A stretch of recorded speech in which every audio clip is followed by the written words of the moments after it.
qui est comme toi, Père? Qui est comme toi, Père? Oh, tu es unique dans ton genre, Père. Est-ce que tu peux lever les mains tout doucement?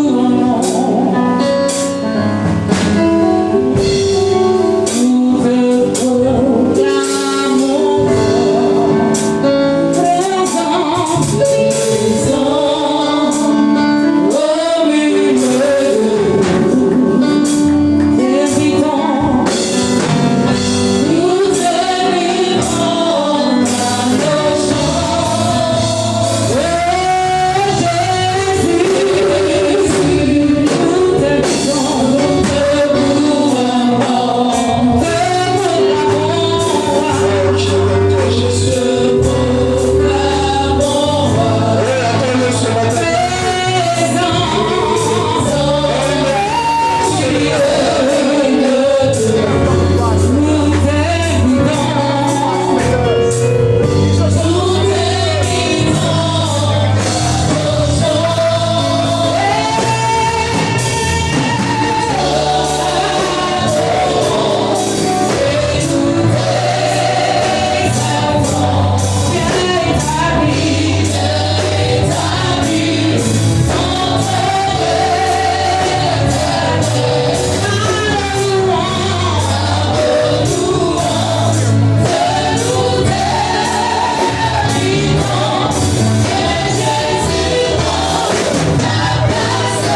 Père.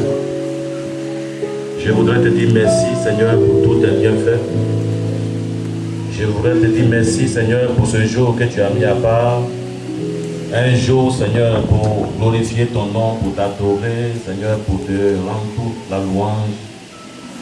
Ce matin, Père, je prie que tu viennes prendre le contrôle de toutes choses par ton Esprit Saint. Seigneur, viens effacer ma personne parce que ce n'est pas de moi qu'il s'agit ce matin. Viens prendre le contrôle, Seigneur. Influence ma bouche, influence mon esprit, influence mon cœur. Pour ne pas que j'ajoute quelque chose venant de moi. Que seul ce que tu communiques à mon esprit soit communiqué à ton peuple ce matin. Je te promets la gloire, je te promets l'élévation. Merci pour ta fidélité, Père, au nom puissant de Jésus. Amen.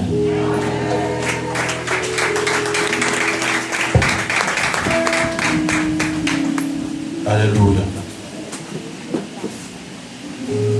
Je vous salue tous dans le puissant nom de notre Seigneur Jésus-Christ. Si tu viens d'arriver pour la première fois dans cette église, sache que je ne suis pas le pasteur de l'église. Je suis qu'un simple responsable à qui Dieu fait la grâce ce matin de t'annoncer ma parole. Alléluia. Si tu viens d'arriver aussi, il y a une autre information que je voulais te donner. C'est que dans cette église, chaque mois de l'année, nous travaillons sur des thèmes. Et ce mois que tu as choisi pour venir dans notre église ce matin, le thème depuis 2 mois que nous traitons, c'est le thème de la détermination. Et nous avons déjà abordé la détermination dans plusieurs domaines de la vie. Et ce matin, je suis tombé sur le thème de la détermination dans le jeûne et dans la prière. Alléluia. Je voudrais qu'on soit au même niveau d'information. Et si déjà nous sommes au même niveau d'information, je suis rassuré. Mais ce matin, je suis venu annoncer une nouvelle à quelqu'un. Ce matin, Dieu confirme à mon esprit qu'il va faire du bien à quelqu'un ce matin. S'il y a quelqu'un depuis des années qui souffre, ce but t'appartient. S'il y a quelqu'un qui depuis longtemps lutte contre un problème qui n'arrive pas à avoir une solution positive, ce but est pour toi. S'il y a quelqu'un qui a commencé à comprendre que rien de bon ne peut lui arriver, je dis ce culte est pour toi. Si tu as commencé à douter de toi-même, si tu as commencé à trouver que ta solution est devenue impossible, si tu as commencé à croire que ta solution est devenue un cas extrême, je dis ce culte est ton culte. Alléluia. Tu vas prendre ta Bible avec moi. Dans le livre de Ruth, au premier chapitre, à partir du premier verset. On va lire beaucoup pour que nous puissions comprendre mieux. Je vais lire une partie, après l'homme de Dieu va m'aider à lire les autres parties. Je lis la parole de Dieu. Du temps des juges, il y eut une femme dans le pays.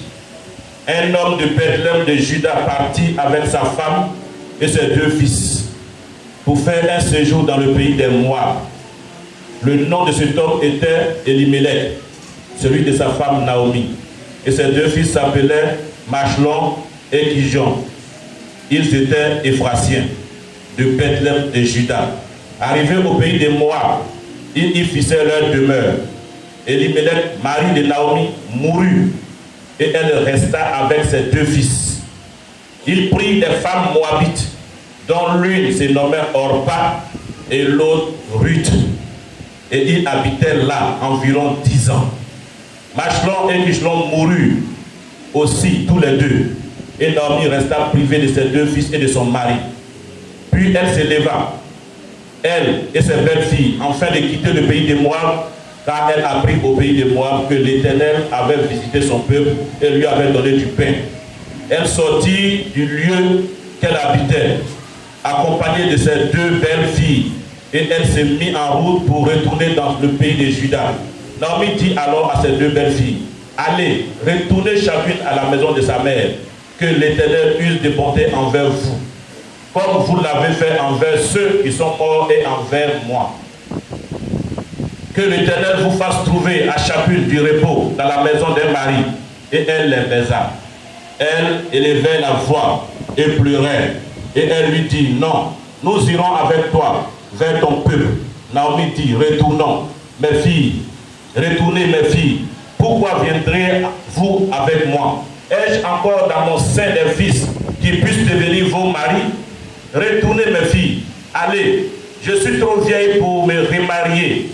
Et quand je dirai, j'ai de l'espérance, quand cette nuit même je serai avec un mari et que j'enfanterai des fils, attendrez-vous pour cela qu'ils eussent grandi?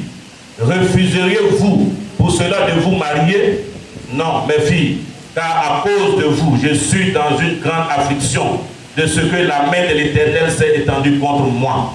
Et elle élevait la voix et pleurait encore. Orpa baisa sa belle-mère, mais Ruth s'attacha à elle.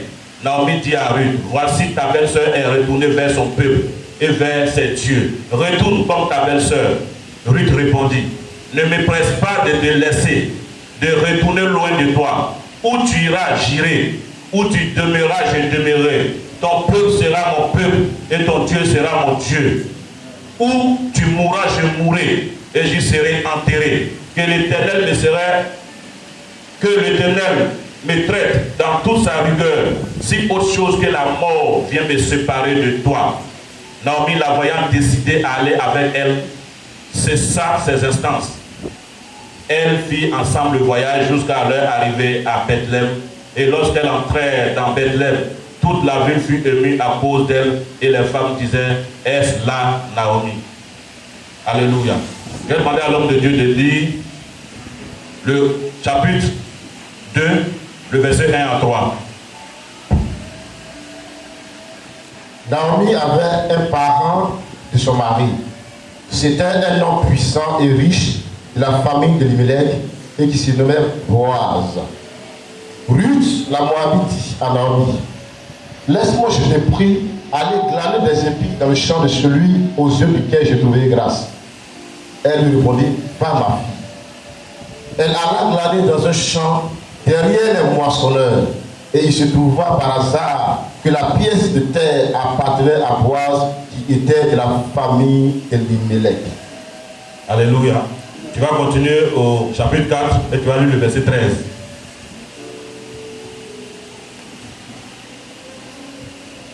Verset 13, chapitre 4. Boaz prit Ruth, qui devint sa femme, et il alla vers elle. L'Éternel permit à Boaz de concevoir, et elle enfanta un fils. Alléluia.